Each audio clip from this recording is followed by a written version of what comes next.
Me imagino que todos acá escucharon alguna vez este dicho: no maten al mensajero. Cuando uno tiene que dar una noticia que no gusta mucho, ya se ataja, ¿no? Bueno, no te la agarres conmigo, no mates al mensajero. Yo apenas vengo a decirte lo que pasó, ¿no? ¿Y de dónde viene este dicho? Tiene más de 2000 años el dicho, y tiene que ver con un rey que se llama Tigranes el Grande, que era un rey de Armenia. En esa época ni siquiera existía, estoy hablando de la época donde todavía no estaba el Imperio Romano, todavía Roma era una república, y en esa época, bueno, el rey Tigranes el Grande era muy orgulloso y tenía un delirio de pensar que Armenia era la mejor nación del mundo. Entonces no había ningún ejército extranjero que pudiera derribarlo. Y tenía ese orgullo que vemos en la Biblia, por ejemplo, de Nabucodonosor o de otros reyes, que piensan que no hay nadie que pueda derribarlos. Ahora, Nabucodonosor tenía algún prestigio, tenía por qué decirlo, pero Tigranes no tanto. Ahora, llega un mensajero para contarle al rey de que había un nuevo ejército, que era el ejército romano, de la República Romana, que venía avanzando sobre toda Europa y Asia, y venía conquistando diferentes pueblos, y se dirigían justamente hacia Armenia. Entonces, imagínense en esa época todo lo que tenía que recorrer ese mensajero para ir al rey y decirle: hay un nuevo ejército muy poderoso que viene arrasando toda Europa y Asia, y en cualquier momento viene acá. Prepárate, rey, prepárate, ejército, fortalecete, porque vas a tener que hacer frente a un ejército muy poderoso. Pero Tigranes no le gustó la noticia, entonces ¿qué hizo? Lo solucionó facilísimo. Mandó a cortar la cabeza al mensajero. Ya está, le cortó la cabeza al mensajero, listo, desapareció Roma. Se acabó el problema porque cortó. Entonces ahí surge el dicho: no mates al mensajero. ¿Por qué? Porque todos los que estaban ahí en ese momento, imagínense que el rey tenía varias personas que lo aconsejaban y demás, dijeron: upa, de acá en más no le lleguemos a dar una mala noticia al rey, porque nuestra cabeza vuela. De ahí en más el rey pedía noticias. ¿Y cómo va este ejército de Roma avanzando? No, rey, está muy lejos, y además usted con el ejército que tiene, ya está, es imposible que puedan conquistar Armenia. ¡Ah, qué bien, yo, el rey de Armenia! Y le preguntaba a otro, y siempre le daban buena noticia. No, rey, espectacular, no pasa nada. Son 3 o 4, no hacen daño ninguno. Entonces le iba diciendo al rey, todos le aconsejaban: bueno, no le puedo decir que viene un ejército que los puede conquistar porque mi cabeza vuela. Hasta que llegó el momento donde el rey obviamente no estaba preparado, su ejército no estaba preparado, y Roma entraba por la puerta de atrás. Conquistaron a Armenia y el rey fue muerto. Ahora, no se le podía decir nada. ¿Por qué? Porque no estaba preparado para escuchar nada. ¿Sí? Y vamos a ver una historia en Jeremías, capítulo 38, que justamente ese mensajero es Jeremías. Y la historia habla de aquellos que no estaban preparados para escuchar el mensaje y preferían matar al mensajero antes de entender el mensaje. Y hoy tal vez nos vamos a poner en el lugar de Jeremías y decir: che, como cristianos no nos entiende. Y si no fuéramos Jeremías, y si fuéramos aquellos que no queremos escuchar el mensaje que Dios nos está hablando, y nosotros por diferentes razones hacemos oídos sordos. Hay otro dicho, ¿no? No hay peor sordo que no quiere escuchar o oír, está bien. Vamos a ir analizando poco a poco. Y yo me preguntaba, ¿cuáles son las razones por las cuales las personas no quieren escuchar? Basados en este texto, ¿cuáles son las razones por las cuales no quieren escuchar? Vamos a leer el pasaje completo y después vamos a ir analizando y vamos a enfocarnos en esto. ¿Por qué la gente no escucha el mensaje de Dios a través de Jeremías? ¿Es que Jeremías tenía problemas de comunicación? ¿Es que no era claro? ¿Es que no era el mensaje de Dios?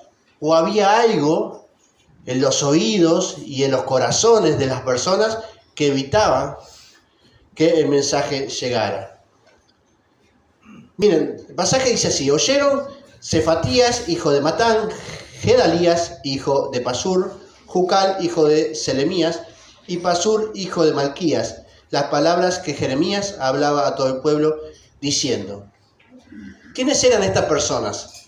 Eran personas de mucha importancia en Jerusalén y estaban encargados de lo que era la política exterior, toda la defensa, o el ministerio del interior y el ministerio del exterior, todo junto, ¿no? Toda la defensa de la nación y a nivel interno dependía de estas personas.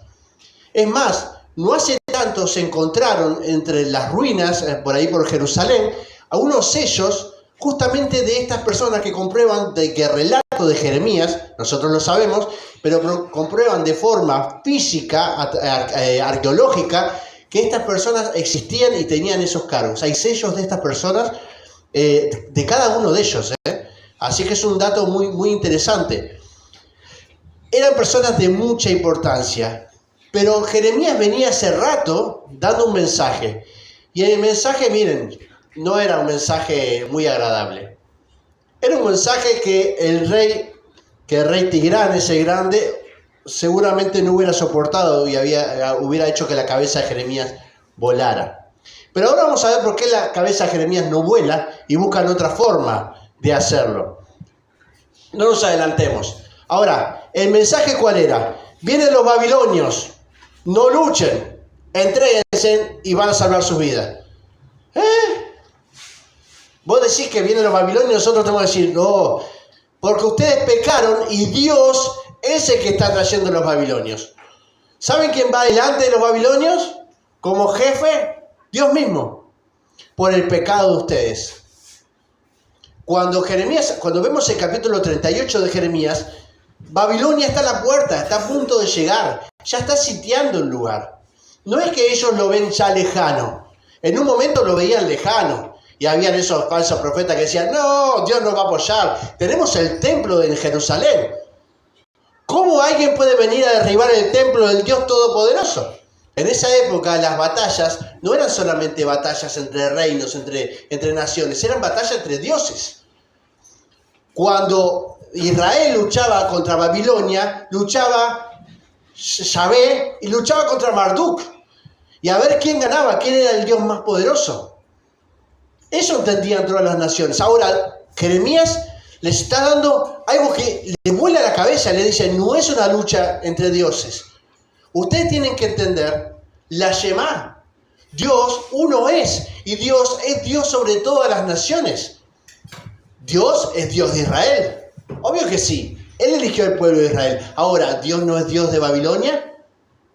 Bueno, no es Dios de Babilonia. Ahí está Marduk. No. Dios es Dios de Babilonia también. Dios es Dios de cada una de las naciones. ¿Dios no es Dios de Nínive? Claro que sí. ¿Y es Dios de Jericó? Y es obvio, Dios es Dios sobre todas las naciones. Ahora el pueblo tenía que entender de que Dios comandaba el ejército babilonio como una consecuencia del pecado de Israel de haberse alejado de Dios. ¿Saben cuál era el pecado? No habían cuidado la tierra, no habían hecho descansar la tierra lo suficiente, se habían alejado de Dios. Creerse autosuficientes, ese fue el pecado. Habían agarrado el templo de Dios como un amuleto. Decían, templo de Dios es este, templo de Dios es este. Como diciendo, ya está, repetilo 3 veces que pasa lo que vos quieras, ¿no? Entonces ahí venía el ejército enemigo, templo de Dios es este, templo de Dios es un amuleto. No se acercaban a Dios, no tenían una relación con Dios. Y así venía Babilonia y Jeremías decía, muchachos, viene Babilonia. ¿Qué hacemos? Arrepiéntanse y entréguense, así salvan sus vidas. Jeremías está re loco. Vos nos estás diciendo que nos entreguemos. Estás mal de la cabeza. Ahora, ¿cómo cae esto? Ya está Babilonia en la puerta. Saben que lo que dijo Jeremías es cierto. Porque al principio, cuando Jeremías estaba profetizando, Babilonia estaba lejos. Ahora se dan cuenta que la profecía de Babilonia es cierta, igual les molesta. Dice, no, bueno, le embocó en algo. Pero de acá a arrepentirnos, entonces le molestaba mucho Y decía, así ha dicho Jehová, que se quede en esta ciudad morirá a espada, decía Jeremías, de hambre o de peste, pero que se pase a los caldeos vivirá. Está diciendo que o te van a asesinar, o te van a sitiar y te vas a morir de hambre, o te vas a morir en una peste, porque los sitios, cuando la gente moría, no había dónde enterrarlos. Y se apilaban los cadáveres y muchas veces se generaba pestes y morían por pestes. Esta es la noticia que está dando Jeremías. ¿Pero qué les dice? Pero si se pasan a los caldeos, pero Jeremías nos está diciendo que seamos traicioneros, que le fallemos a nuestra patria, que nos entreguemos a los caldeos. Pero era la forma en que podían vivir. Su vida les será por botín y vivirán. Así ha dicho Jehová. No es Marduk, es Jehová el que ha dicho eso, que se entreguen a los caldeos. De cierto será entregada esta ciudad en manos del ejército del rey Babilonia. ¿Y quién la entrega? Miren que Dios no está diciendo, cuidado que Babilonia es muy poderoso, no podemos contra Babilonia. Muchachos, el ejército de Babilonia nos supera, son mucho más que nosotros, listo, vamos a rendirnos. Dios no dice eso.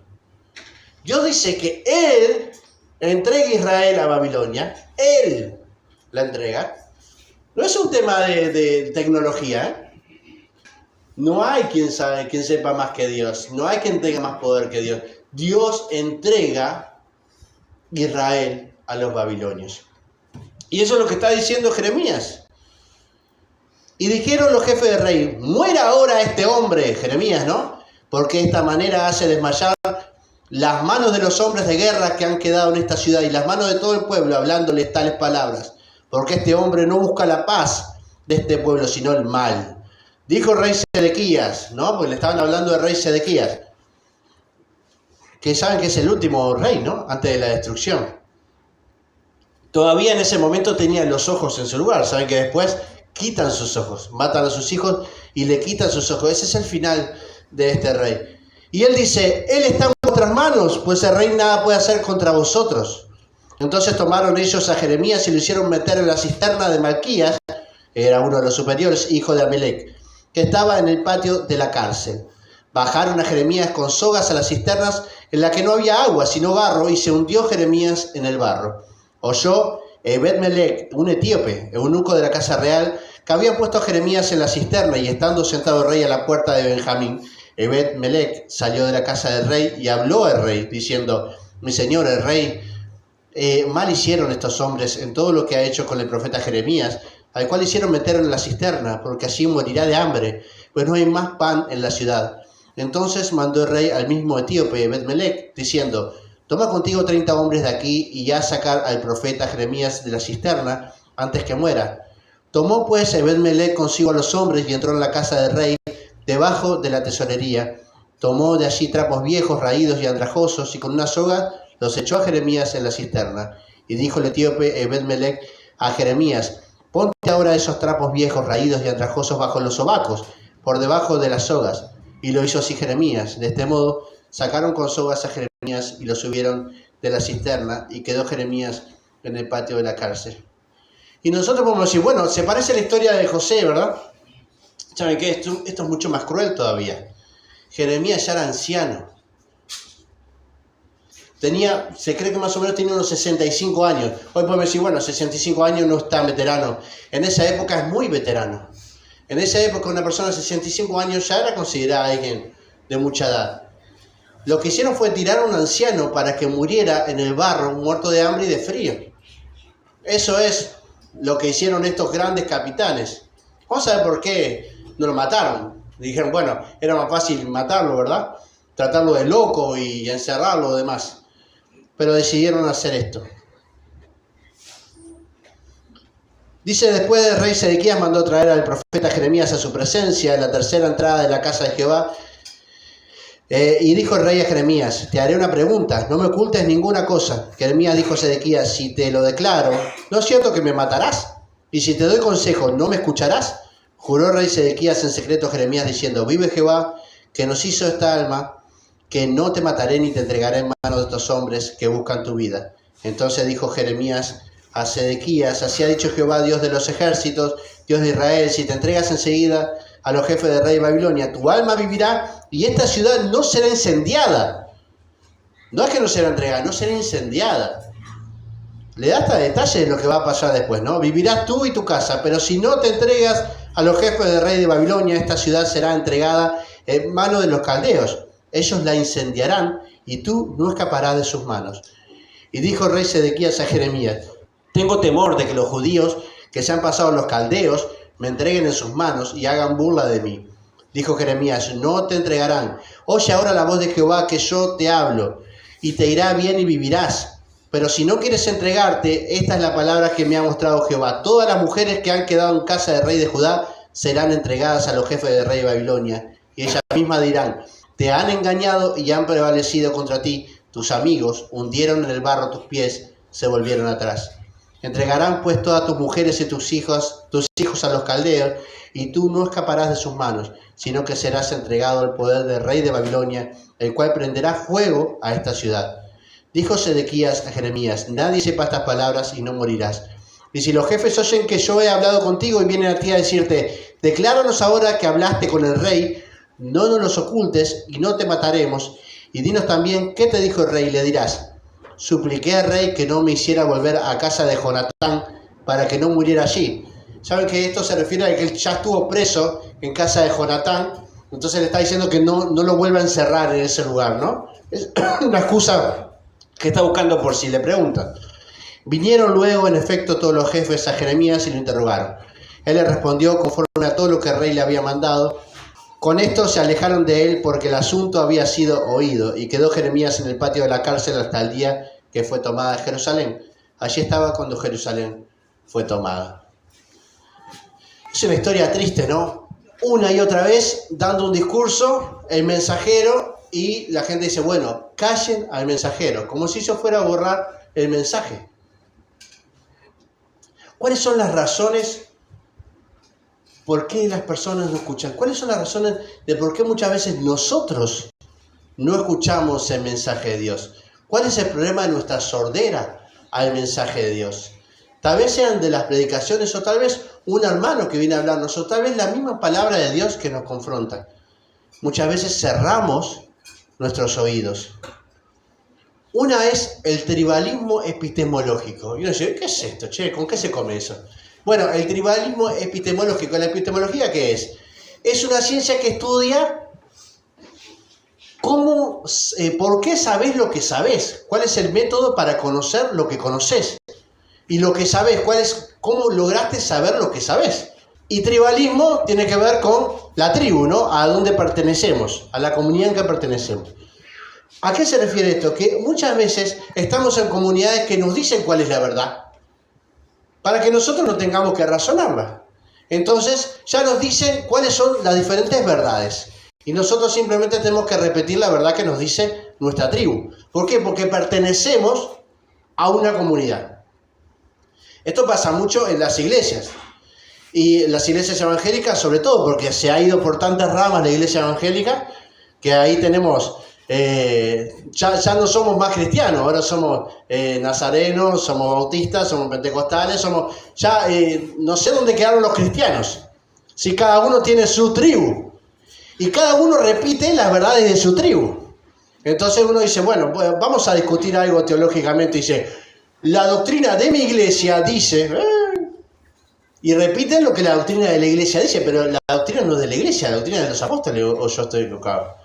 Es la doctrina de Cristo y de los apóstoles. Y muchas veces nos separamos y confrontamos diferentes ideas por defender una tribu, ¿o no? Los pentecostales están todos locos, y los bautistas, ¿no? Y esto y lo otro. En vez de ser una iglesia, somos muchas tribus que discuten y defienden. Pero ¿cuál es el problema de esto? ¿Quiere decir que nosotros tal vez estemos equivocados en muchas cosas? Sí. ¿Quiere decir que tal vez ellos tienen equivocados en muchas cosas? Sí. ¿Quiere decir que nosotros tenemos muchas cosas que son verdad? Sí. Y ellos también. No hay ningún problema con eso. Mientras que tengamos la doctrina fundamental de Cristo, que Cristo es Dios, y el mensaje de la salvación con nosotros, podemos unirnos en esas verdades, ¿no? La misma Biblia nos invita a unirnos en las verdades fundamentales allí en Efesios. Pero muchas veces defendemos las verdades de nuestra tribu sin razonarlo. Dejamos de escuchar. No te quiero escuchar. Porque si te escucho, hay un peligro de que mi esquema de creencias se derrumbe. Si te sigo a escuchar, es un peligro. Entonces me cierro. Pero ¿por qué decís que lo que yo te digo no es cierto? No sé, a mí me lo enseñaron así. Pero no te quiero escuchar porque si no me expongo a razonarlo y tal vez crea que todo lo que he vivido hace años no sea verdad. Pero no solamente en la iglesia, nos pasa en la familia. Mi familia me enseñó esto. La tribu familiar. Mi familia me enseña, hay que comer, que hay pescado, ¿no? Como hay una historia, ¿no? Que el pescado hay que cortarle la cabeza para cocinarlo. Y esa es la verdad absoluta, ¿no? Resulta, ¿saben esa historia, no? Que era porque la asadera era cortita. Entonces no entraba la cabeza y le cortaban, ¿no? Y eso se fue generación tras generación y después la verdad era que el pescado había que cortar la cabeza. ¿Por qué? No sé, pero no le voy a dejar la cabeza. Así tenga la sartén más grande. No le voy a dejar la cabeza porque hay una verdad que me enseñaron. Ahora, ¿la puedes razonar? No, pero la defiendo porque es la verdad de mi tribu. En este momento es Israel. No es cualquier lugar, es Israel. Ellos son el pueblo de Dios. No pueden procesar el hecho de que Dios les está mandando a alguien para conquistarlos. Va en contra de lo que le enseñaron, de que Dios es el Dios de Israel y siempre los va a defender. Esa es la verdad. Ahora, ¿pueden razonar respecto a su pecado? Pero tenemos el templo ahí. Es imposible. Esto me enseñaron mis padres, generación tras generación, que Dios es Dios de Israel. ¿Cómo entonces Dios me va a mandar a un enemigo a conquistarme? No entra, no está. No está en los archivos de esta tribu, en las verdades de esta tribu. Pero la verdad principal de Dios era: arrepiéntanse una y otra vez, por Jeremías, arrepiéntanse y van a vivir. Arrepiéntanse y van a vivir. Obedezcan mis mandamientos y yo les voy a dar vida. Y no solamente vida, le voy a dar cosecha, le voy a dar alimento, le voy a dar toda abundancia. Solamente tienen que obedecer mis mandamientos. Pero no, la verdad de la tribu no era reflexionar sobre su pecado, sino el amuleto. Dios está con nosotros y Él nos va a salvar siempre. Y lo que pasa ahí es, otra palabra capaz que es difícil, más o menos, es una disonancia cognitiva. Es algo que el cerebro nuestro no acepta. El cerebro de ellos no acepta. Fíjense que aceptar las palabras de Jeremías era decirle al pueblo que la estrategia militar que iban a usar contra Babilonia no servía para nada. Pegaban el orgullo eso. A los militares decirle eso. Decirle que las decisiones políticas que ellos estaban tomando estaban totalmente equivocadas y que iban a generar el hambre y la destrucción del pueblo. Le estaban diciendo que los verdaderos enemigos de Israel no era Babilonia, eran ellos mismos. ¿Cómo? ¿Cómo pueden comprender esto? ¿Cómo Israel puede comprender si tenemos el templo? Templo de Dios es este. ¿Cómo que los enemigos somos nosotros? Nosotros somos los elegidos, no los enemigos. Hay una disonancia cognitiva y muchas veces no entendemos cuando nos hablan porque repetimos como loro lo que nos enseñaron o porque nos hemos creído verdades que defendemos a muerte y que no estamos dispuestos a entregar.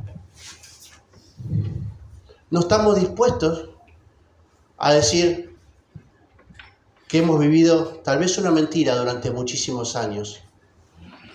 No estamos dispuestos a eso. Tenemos que seguir repitiéndonos eso. Porque si no decimos, todos estos años que he hecho con mi vida. Entonces nos repetimos una y otra vez, hay una disonancia cognitiva. No queremos aceptar en nuestra mente una verdad que contradiga algo que sostenemos una y otra vez. Y una y otra vez. ¿Cuál es la solución? Matar al mensajero. Esa es la solución. Matemos al mensajero. ¿Saben cómo ellos hacían para quitarse la fiebre? Destruían el termómetro. Y chao fiebre. No es fácil. Rompo el termómetro y se me va la fiebre. Porque la culpa la tiene el termómetro que me está diciendo cuánta temperatura tengo. Me genera esa temperatura. Ahora rompo el termómetro y se acabó la fiebre. ¿Cuántas veces hacemos eso en nuestra vida? Matar al mensajero. No te quiero escuchar. Sos mala influencia para mi vida. Esa verdad que vos me querés comunicar me va a hacer que tiemble. Cuidado. Yo tengo que tener cuidado. Cuidado, gente. Cuidado, que esto me enseñaron mis padres. Y mi abuelo también lo hacía. Esto es una verdad. ¿Sí? Y nuestra cabeza se aprieta tanto que nuestro cerebro sufre, ¿no? Mira, había un dicho que decía, no abras tanto tu cabeza que se te caiga el cerebro. Tampoco la cierres tanta que se te apriete, ¿no? Tenemos que tener un equilibrio. Pero tenemos que razonar, somos seres pensantes. Ahora cada vez menos, ¿no? Ahora decimos, Ia, dime tú cómo se hace el fideo. Pon agua, 2 litros. Ia, dime tú ahora qué hago. Y cuélalo, sí. Muchachos, probemos, ensayo y error. Sí. Vamos a pasar que vamos a colar la polenta, cosas así, errores. Ensayo y error, una y otra vez. No pasa nada. Pero tenemos que razonar, somos seres pensantes. No estemos cerrados a lo que nos dice, y menos la palabra de Dios. Porque al final es orgullo. Es orgullo. Y además saben que poca gente lo sabe, o yo creo que todos lo sabemos, pero no queremos admitirlo, ¿no? Parte de esta sordera. Las inteligencias artificiales son ecos. Nos van a decir lo que queremos escuchar. La palabra de Dios va hasta los huesos, hasta los tuétanos, quiebra, rompe, hace pedazo todo, nos hace doler. La IA es más buena. La IA, si no sabe que nos gusta el dulce de leche, toda la receta con dulce de leche. Si decimos, che, no encanta el azúcar, nunca te va a hablar de la diabetes. No, la IA quiere darte lo que a vos te gusta, lo que te agrada. No quiere pelearse contigo. Ahora, Dios te da lo que necesitas. Y si nosotros estamos cerrados al mensaje de Dios, porque solamente queremos quedarnos con sesgos, con temas que tenemos grabados acá y que no queremos entregar, entonces va a haber un problema. ¿Saben qué? Hoy día, y esto no es de ahora, ¿no? Es de muchos años. Los discursos políticos, si uno aprende un poco no de oratoria, sino de retórica, el discurso más político, hay un mensaje que es claro. El libro del príncipe Maquiavelo está escrito para ayudar al príncipe justamente a gobernar a su pueblo. Pero, ¿nunca escucharon la frase es algo maquiavélico? Bueno, es algo que no importa cómo se llega a un destino, lo importante es llegar. Es decir, cuando uno tiene que llegar acá, allá y arrancar 10 cabezas para poder llegar allá, eso es algo maquiavélico. No importa el proceso, importa que llegues. Entonces Maquiavelo le hablaba así al príncipe. Y en los discursos políticos no importa tanto la verdad. No importa que sea verdad, importa que sea útil. A la gente no le importa que le digas la verdad, le importa algo que sea útil. Esto se llama utilitarismo maquiavélico, justamente, y en francés se decía avant la lettre, que significa antes de la letra. Esa es la traducción. Y lo que tenía que ver con que el discurso sea útil y no siempre verdadero. No importa si las palabras de Jeremías son verdad, no es útil para el ejército. ¿Por qué? Porque el ejército se amarga. Imagínense Jeremías y dice, che, andá a alentar al ejército para salir contra Babilonia. ¡Soldados! ¡Nos van a pasar por arriba!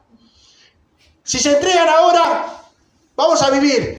Pero ni peleen, somos todos boletas, ya les digo. Lo van a perder todo. Si pelean, lo van a perder todo.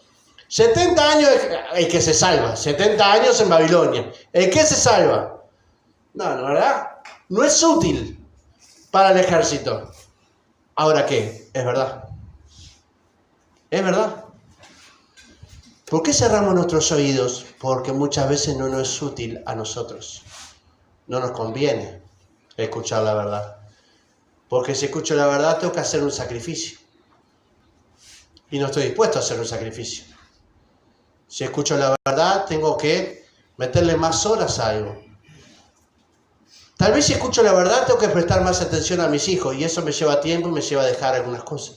O tengo que amar más a mi esposa y eso hace que tenga que dejar algunas cosas. Y no es útil para mí, no es útil. Yo prefiero hacer otras cosas que me gustan. Tal vez tenga que dejar más el tiempo en las redes sociales, en los videojuegos. Pero a mí me gusta eso. Entonces, ¿es verdad? Sí, pero no me es útil. Entonces lo descarto. Prefiero no escuchar esa verdad. Nos pasa a todos. Miren, ¿algunos de ustedes saben que el azúcar blanca es mala? ¿O algunos se están enterando ahora? ¿Alguno se enteró ahora que el azúcar blanca es mala? Bueno, caíste en la realidad. La azúcar blanca es mala. Ahora, ¿cuántos de acá comemos azúcar blanca? ¡Wow! ¿Por qué? ¿Es que es mentira? No, todos sabemos que no es mentira. No es útil para nosotros, no nos encanta. Comemos porque nos gusta. Y así una y otra vez. El problema es cuando las verdades que Dios nos da y nos confronta, decimos, uy, no me es útil. Me está diciendo Dios que para hacer esto, entonces me tengo que levantar una hora antes. No es útil. Me está diciendo que me tengo que esforzar en leer la Biblia cuando no leo ni la Bisiken. Ah, me quedé viejo, ¿no? No leo ni el... No, es antes que yo la Bisiken. No leo ni Patorzú. Y me está diciendo, también, ¿no? Me está diciendo que lea la Biblia. No me es útil. Es mucho el sacrificio. ¿Por qué más razones? Puse la banalidad del mal y la parálisis por complacencia. Vamos a ver qué es esto. El rey Sedequías le dice a los capitanes, dice, che, vamos a liquidarlo a Jeremías, que me tiene podrido con el versito de que nos van a conquistar. ¿Qué dice el rey? No puedo hacer nada yo. No puedo hacer nada. Y si el rey no puede hacer nada, somos boletas. No, yo no puedo hacer nada ante ustedes. Mandan ellos, entonces, ¿para qué está el rey? Ahora, ¿qué es lo que había hecho el rey? Había pensado cuáles eran lo que más le convenía. El rey estaba totalmente acobardado, porque algunos habían entregado a los caldeos, ya se habían entregado a los caldeos, habían escuchado a Jeremías y dijeron, mejor me entrego, y tenía la presión interna del pueblo de decir, hay que defenderse contra los caldeos. Entonces el rey le saca, ¿viste el dicho? Le saca la jeringa, ¿no? Ustedes me entendieron, ¿sí? El cuerpo a la jeringa. Ahí. Así era el dicho, le saca el cuerpo a la jeringa. El rey no odiaba a Jeremías, lo vemos en el pasaje, el rey lo recibe bien. Jeremías era un profeta que era reconocido en el pueblo, por eso es que lo meten al pozo, no lo pueden matar, porque si no genera una rebelión interna. La gente quería a Jeremías, era un profeta de Dios. Por eso lo meten en el pozo, como dice, uy, disculpame, me pasa que no, estábamos distraídos, que venía a Babilonia y se murió de frío el hombre ahí, ¿qué va a hacer? Y enterrado en el barro, se nos olvidó. Entonces esa era la cuestión. Pero Sedequías estaba como en una encrucijada, ¿no? Que se dice. Estaba entre la presión de los príncipes y estaba entre la presión de aquellos que sabían ir con los caldeos, no calderos, caldeos. ¿Sí? Y él dice, bueno, ¿cuál es la manera de dejar contento a todo el mundo? No, bueno, que fluya. Muchas veces no queremos escuchar por la presión social. Miren que no es fácil tener que decir en una universidad, che, yo estoy en contra del aborto. No es fácil, ¿eh? Prefiero no andar escuchando esas cosas, porque si no me va a llevar a tener que dar un discurso en un lugar donde la presión me va a asesinar, me va a matar. Mejor no hacer nada. Si no hago nada, no me pongo ni a favor ni en contra. No hago nada. Yo no puedo hacer nada. ¿Usted que quiere matar a Jeremías de pozo? Ni que fuera el rey, como para hacer algo. No hago nada. Entonces no escuchamos porque no queremos comprometernos con esa verdad. Mejor no escuchar Si no escucho, no me comprometo. Che, ¿sabés quién está viviendo en la esquina de tu casa, en la calle, de forma precaria? No lo digas. Porque si lo sé, tengo que ir a ayudar. Qué fácil. Está buenísimo. No sé, no me comprometo. No hago nada. ¿De qué me vas a acusar si no lo sé? Sedequías no quería escuchar porque no quería comprometerse por la presión que tenía encima. La verdad no le convenía. Entonces, ¿qué hizo? ¿Se acuerdan de Pilato, no? Se lavó las manos. Y bueno, que sea lo que Dios quiere. Y se lavó las manos. Porque no quería, dice, él tenía miedo de que se burlaran de él como rey. Que quedara en la historia como el rey que era cobarde ante Babilonia y que entregó Israel a los babilonios. ¿Y saben cómo quedó? Como el que entregó Israel a los babilonios. ¿Y saben cómo quedó? Como un cobarde, porque cuando todos estaban sitiados, él se fue por un pasillo secreto y se quiso escapar solo.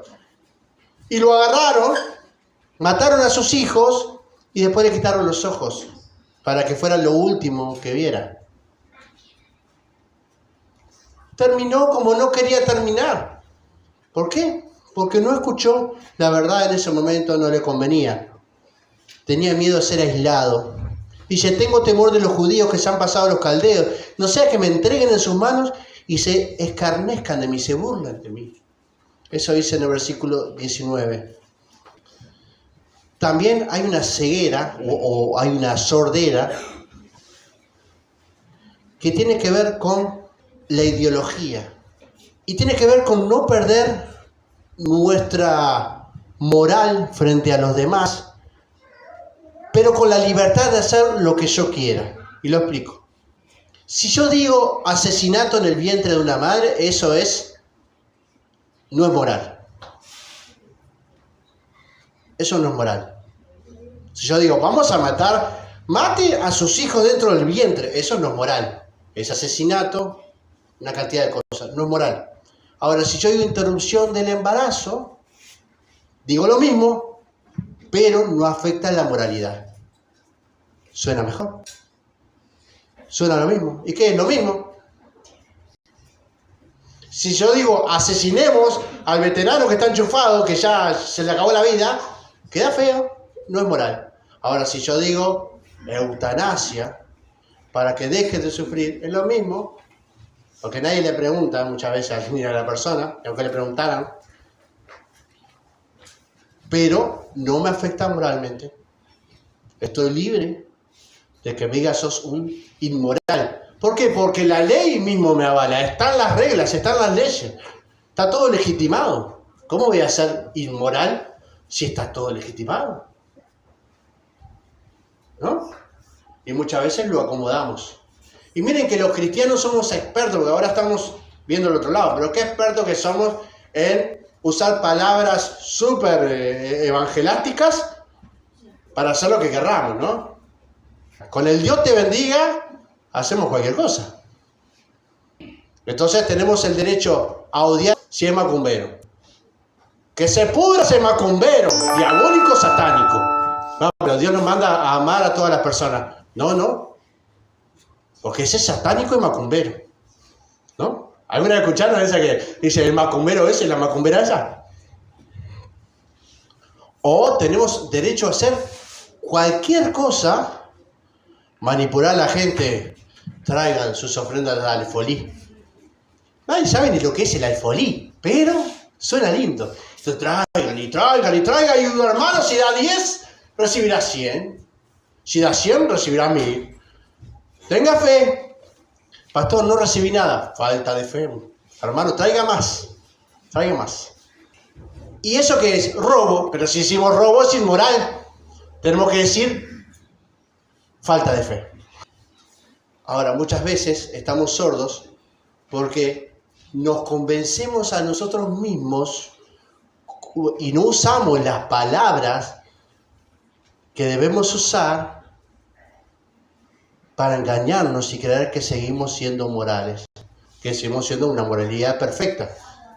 El hombre que maltrata a su mujer va a decir, no, pero yo soy la cabeza de la familia. La Biblia dice que yo tengo que gobernar mi casa, entonces la maltrato. No, porque si decimos maltrato, no dice la maltrato, ¿verdad? Porque si decimos maltrato es inmoral. Yo la lidero. Con firmeza. Pero la lidero. Es como el pastor le enseñaba al gaucho, ¿no? Y usted tiene la china sujeta, ¿verdad? Y dice, sí, me costó un poco, pastor, dice. Un poco se me iba la china. Y se ponía rebelde. Pero la primera que me hizo, le dejé sujeta así. Eso es maltrato. Pero a nivel eclesiástico está todo bien, porque eso es liderazgo. ¿No? Y miren, y acá muchos van a decir, bueno, ahí no estoy de acuerdo, ahí no. Le pegamos a nuestros hijos. No es maltrato, es educación. Porque maltrato suena inmoral. Educación suena bárbaro. Le doy una buena paliza para que aprenda. Pero esa educación no es maltrato. ¿Qué diferencia hay? No sé, ustedes me la explicarán después, pero las palabras con las cuales hablamos y nos convencemos evitan que la verdad llegue a nuestros corazones. ¿Y ellos qué dicen? ¿Ustedes están matando a Jeremías? ¿Lo pusieron en un pozo para matarlo? No, solo lo encerramos ahí. Porque si ellos lo acuchillaban, era inmoral. Si lo ponían en un pozo para que muriera solito y muerto de frío y de hambre, ya no era tan inmoral. Solamente dejamos a un veterano ahí un rato y nos olvidamos. Qué fácil, ¿eh? ¿Cómo el cerebro hace de todo para defender nuestras propias verdades, ¿no? Pero ¿cuántas de estas cosas que vamos viendo hacemos para que la palabra de Dios no nos afecte demasiado? Estar sordos a eso. Y Dios nos avisa del peligro. ¿Y saben que es algo que se llama el nihilismo? No sé si alguna lo escucharon. ¿El nihilismo qué es? Bueno, mal por mal, vamos arriba, ¿qué importa? Si nos va todo mal, de última, yo que sé, vivamos así, que pase lo que pase. Pero podés hacer, no tengo ganas. Pero va a salir a ganar, Pero te va mal, sí, ya sé. Es un nihilismo, no le importa nada. ¿No? ¿Cuántos hay así, no? Dice, pero hace algo. Sí, total. ¿Se acuerdan Isaías 22, no? Dios le dice, muchachos, arrepiéntanse, vístanse de silicio, pónganse ceniza en la cabeza porque cuando vengan los asirios, por ahí les perdonan. Y dicen, comamos y bebamos que mañana vamos a morir igual, así que... Es decir, como mañana vamos a morir, hagamos fiesta. Pasamos bomba. ¿Nunca vieron esa pregunta? ¿Qué harías si el doctor te dijera que te queda 10 días de vida? Robo un banco, sí, estoy con todas las mujeres, con todas, y robo un banco y hago esto. ¿Qué? ¿En serio? Eso es en total, voy a morir. Eso es nihilismo. Y saben que el pueblo de Israel había llegado a este punto. Como en Isaías 22, comamos y bebamos, pasámoslas bien, si total mañana nos van a matar a todos. Y estaban enfocados en decir, bueno, vamos a morir, nos están sitiando, nos van a destrozar a todos. Jeremías tiene razón. Pero aunque sea, vamos a morir tirando piedra. No, total, si vamos a morir. El colapso era evidente, Babilonia estaba a las puertas. Y Jeremías ya le había dicho que si él salía, miren que cuando Jeremías habla con Sedequías le cree. Le dice, mirá rey, si vos salís ahora, en este momento, y te entregás a los caldeos, te van a perdonar a vos y a todo el pueblo. Y van a perdonar a tu familia y no van a quemar la ciudad. ¿Ustedes creen que el rey no le creyó? Claro que le creyó. Pero dice, ¿y cómo quedo yo? No, que me mate. Total. Si igual nos van a conquistar. Listo. Que se haga cargo el que venga. ¿No? El que venga después que se haga cargo. De última, prefiero que todo sea un desastre, pero bajo mis términos. Como el desastre no lo puedo evitar, por lo menos que yo quede bien parado. Cosa que no pasó. ¿Cuánto de nosotros hay de nihilismo? Dios nos dice, está mal. La verdad que estoy cansado. No quiero lucharla, no quiero pelearla, no me interesa. Estoy cansado, estoy podrido. Total, ya está. Si soy un pecador, soy pecador. Y que Dios decida, listo. No quiero, no me interesa, estoy cansado. Listo. Hay vagueza para poder acercarse a Dios. No. Total, si hasta ahora no oré ni leí la palabra, mirá si ahora con 45, con 50 años me voy a poner a leer la palabra. No, ya está. Dado por dado, ya está. Y no escuchamos la verdad de Dios. No, ya está, estoy viejo para esas cosas. Estoy viejo, tengo 20.000 años de iglesia. Mirá si Dios me va a estar llamando. Ahora que me comprometa ahora, no, ya está. Si no me comprometí hace 20 años, me voy a comprometer ahora. Que me cuesta interesarme. No, ya está. Digo, nihilismo espiritual. ¿Cuál de estas cosas que tenía Israel y escuchaba el mensaje de Jeremías y sabía que el mensaje era verdad, pero no quería escuchar? Y no estamos hablando de que les iban a entrar unos ladrones a robar, los iban a conquistar, los iban a prender fuego, se iban a quedar con sus familias, con sus bienes. No quiero escuchar esa verdad, tal vez porque va en contra de lo que yo ya venía pensando. No quiero razonarlo. Tal vez porque afecta a mi estatus, tal vez porque tengo presión social, tal vez porque siempre lo he llamado de tantas maneras diferentes que trato de evitar llamarlo como es, para que no me afecte. Tal vez porque no tengo ganas, porque sí. Y seguimos caminando igual que siempre, porque somos sordos al mensaje de Dios, a la palabra de Dios. ¿Cuánto hemos leído la palabra de Dios? ¿Cuánta sordera hay? Pues la otra vez decíamos, tenemos que ser hacedores de la palabra. Pero si la palabra ni siquiera la podemos escuchar, entonces ¿qué vamos a hacer? ¿Cuánto hemos aprendido y cuánto no hemos hecho? ¿Y cuánto seguimos sin hacer? Pensando de que así estamos bien. Total. Miren, para terminar, hermanos, la conclusión. Estos capitanes echaron a Jeremías a la cisterna, a una cisterna con barro para que allí muriera. Pero meter al mensajero en una cisterna con barro no elimina el mensaje. El mensaje sigue siendo el mismo. Ahora yo les pregunto y me pregunto a mí mismo, ¿cuántas verdades hemos tirado a la cisterna? ¿Cuántas verdades están allá abajo para que mueran? Pensando que si eso se muere, el mensaje desaparece. ¿Cuántas veces hemos corrido cortinas para que no se vean cosas donde el Señor nos ha señalado una y otra vez que no debemos seguir haciendo? O hemos ignorado y puesto en la cisterna, allí en el medio del barro, cosas que Dios nos dijo que teníamos que hacer, pero las tenemos allí para ver si desaparecen. Si no molestan más. Pero Dios nos va a estar hablando una y otra vez a través de su palabra, nos va a estar exhortando y Dios no nos va a dar un eco de qué cosas nos gustan más, nos va a decir lo que necesitamos. Y eso duele, eso es complicado. Y aunque tratemos de enterrar al mensajero, el mensaje siempre va a estar y siempre nos va a apuntar. Me gusta una parte de la parábola del sembrador que a veces se entiende mal, ¿no? Dice, aquel que es perseguido a causa de la palabra, ¿no? Y uno piensa que es un misionero que está predicando la palabra y que los demás lo persiguen porque predica la palabra. No, no está diciendo eso.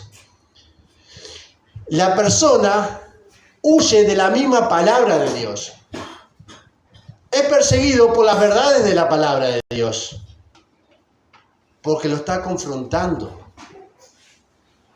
Y esa semilla no prospera. La semilla que prospera es la que cae en tierra fértil, la que crece, la que da fruto. Entonces, ¿qué cosas están todavía en el pozo, en el barro? ¿No es mejor quitarlas y escuchar el mensaje? Hermano, no es fácil, hay cosas que hay que pelear una y otra vez.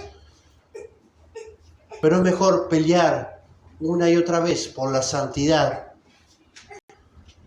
que dejar de escuchar la palabra de Dios una y otra vez para reforzar nuestro pecado. Sabemos lo que tenemos que hacer, escuchar, luego hacer. ¿Es fácil decirlo? Sí. ¿Es fácil hacerlo? No.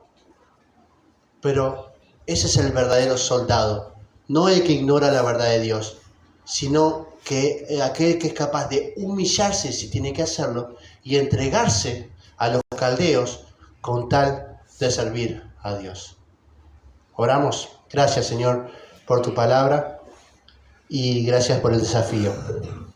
Ayúdanos a identificar, Señor, esas verdades que nos has dicho tal vez muchas veces, una y otra vez. Y Señor, tratamos de tirarlas a la cisterna, que allí desaparezcan. No queremos, porque tal vez son cosas que tenemos arraigadas en nosotros desde muy chiquitos, que nos han enseñado. Tal vez son cosas que apuntan a tener que dejar el orgullo, Señor, de nosotros. O tal vez es algo que, si lo entiendo después, vivir en esa comunidad, con esas presiones, se me va a hacer difícil. O tal vez simplemente no tengo ganas, Señor, o me he dedicado a hacer cosas que me gustan y no quiero sacrificarlas para poder hacer las cosas que tú quieres que haga, Señor. Padre, enséñame, dame fuerzas, Padre. Tenemos a tu Espíritu Santo que nos da la fuerza necesaria para seguir adelante y luchar, Señor, para vivir en santidad. Podemos hacerlo, Señor, porque tú nos llamas a ser santos como tú. Señor, que tu mensaje, nos guste o no nos guste, Señor, alcance nuestros corazones para una transformación verdadera, Padre. No estamos acá, Señor, para jugar a ser cristianos, para jugar a ser hijos tuyos. Estamos para vivir contigo y en santidad, y eso es difícil. Muchas veces duele. Pues yo creo que siempre. Pero, Señor, cada vez que nos confrontas, cada vez que nos llamas a la santidad, también hay gozo, el gozo de acercarnos más a ti. Gracias te damos por tu palabra. Ayúdanos a que no quede esta palabra en el pozo, enterrado en el barro, sino que podamos trabajar en ella, porque tú hoy has hablado y tu mensaje es eterno. Gracias te damos en nombre de Cristo Jesús. Amén.